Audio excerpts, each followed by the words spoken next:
बहन और भाइयों, कांग्रेस का नाम ही समस्या है और भारतीय जनता पार्टी का समाधान है। जो समस्या है उसके लिए बहाना चाहिए।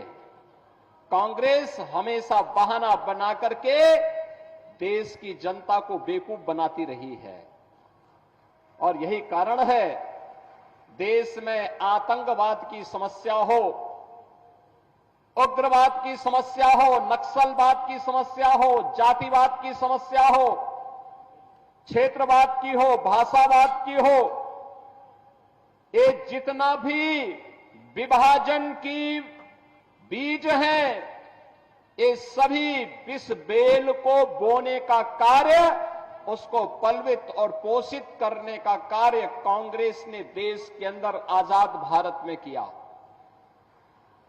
हिंदुओं को कमजोर करने का पाप किया और इनके पाप का परिणाम है ये आतंकवाद। कांग्रेस की सरकार जब केंद्र में थी और जम्मू कश्मीर में उसके साथ सहयोगी दलों की सरकारें चल रही थी, तब पत्थरबाजी की घटना होती थी। धड़ल्ले से यहां पर किस तरह की घटनाएं होती थी किसी से छुपा हुआ नहीं है। लेकिन आपने देखा होगा पिछले कई वर्षों से मोदी जी के आने के बाद गृह मंत्री के रूप में माननीय अमित शाह जी के आने के बाद आतंकवाद अंतिम श्वास गिन रहा है और पत्थरबाज पूरी तरह गायब हो गए हैं। बहनों और भाइयों, ये परिवर्तन है, समाधान है। जिस जम्मू कश्मीर के लिए 1953 में भारतीय जनसंघ के संस्थापक अध्यक्ष डॉक्टर श्यामा प्रसाद मुखर्जी ने अपना बलिदान दिया था,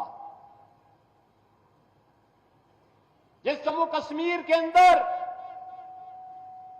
उन्होंने एक नारा दिया था पूरे देशवासियों के लिए, वह नारा था, एक देश में दो प्रधान, दो विधान, दो निशान नहीं चलेंगे, नहीं चलेंगे। भारतीय जनता पार्टी का एक एक कार्यकर्ता भारत माता का हर सच्चा सपूत इसके लिए लड़ता रहा, कार्य करता रहा। डॉक्टर श्यामा प्रसाद मुखर्जी के उस सपने को साकार करने का कार्य किसी ने किया है तो प्रधानमंत्री मोदी जी ने किया। 370 सदैव के लिए समाप्त कर दिया, 35A सदैव के लिए समाप्त कर दिया। आतंकवाद की नर्सरी समाप्त हो गई। अन्यथा ये कांग्रेस हो या पीडीपी या फिर नेशनल कॉन्फ्रेंस, ये सभी तो जम्मू कश्मीर को आतंकवाद का एक वेयर हाउस बना चुके थे और वेयर हाउस से यहां का नौजवान जिसकी ऊर्जा यहां के विकास में लगनी चाहिए थी, जिसकी प्रतिभा का लाभ देशवासियों को मिलना चाहिए था, उस पूरे जम्मू कश्मीर को इन्होंने अपने राजनीतिक स्वार्थ के लिए तबाह करके रख दिया था।